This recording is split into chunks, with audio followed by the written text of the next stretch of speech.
Once you awaken, there really isn't going back. Once you realize something about the world, or once somebody reveals a certain truth to you about the world, or even a certain half-truth about the world, it's very hard to unsee that or revert back to what you were.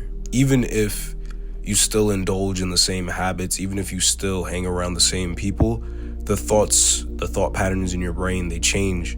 Your aura, part of it changes. The act of a spiritual awakening within itself, I feel like, is one of those things that's ever blossoming. It's not one of those things that is just one and done. Like, you don't just have your awakening. You don't just have the end. I feel like true enlightenment is death. Like, you're not really going to reach that stage of true enlightenment and nirvana until your physical manifestation is no longer here. As long as you're on this earth, there's always going to be another awakening or another realization to where you realize you were dreaming before, or like the way you were seeing the world before was small or narrow. Even as you grow more spiritually, you'll never really reach the point where everything, I guess you can say, makes sense. You're never really going to reach that point where you just know everything. It's something to strive for, and it's something to work hard at, but it's one of those things that you have to almost ask yourself, how fast can I learn another lesson? How fast can I be put in a position to where I'm humbled again? A lot of the time we get put in these positions to where we learn something or we get good at something. Especially, I found myself, my own Achilles heel is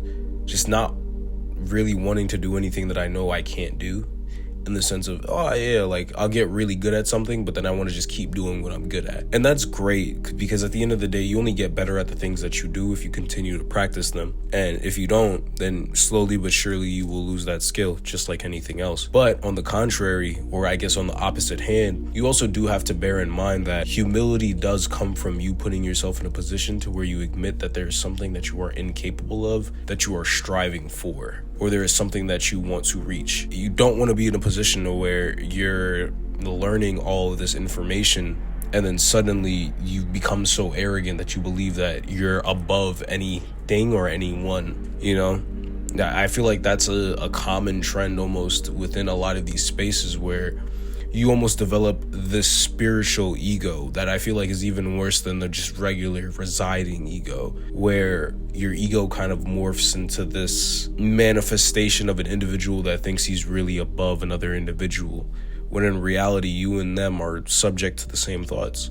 No matter how far you progress throughout this spiritual journey or this journey in life in general, you still have the same vulnerabilities as your fellow man. You know, the difference between somebody with anger issues and somebody without is just the mastery of that emotion, is the ability to sit within that emotion or hold that emotion, and to how to navigate it. That's the only difference. And the reality is, if you don't practice it, or if you take it for granted, or if you believe that you're so much above it, you can just as easily be susceptible to it. So once you awaken, once you realize something about yourself, about the world, about anything, you can't really go back to what you once knew.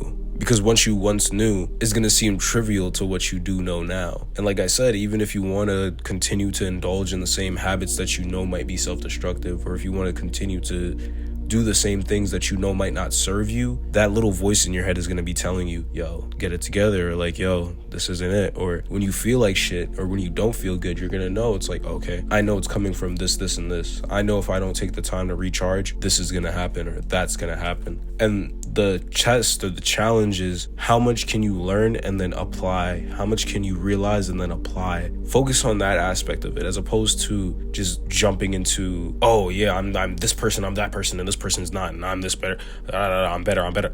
As opposed to just jumping into that headspace, focus on the habit, focus on the act, focus on the method.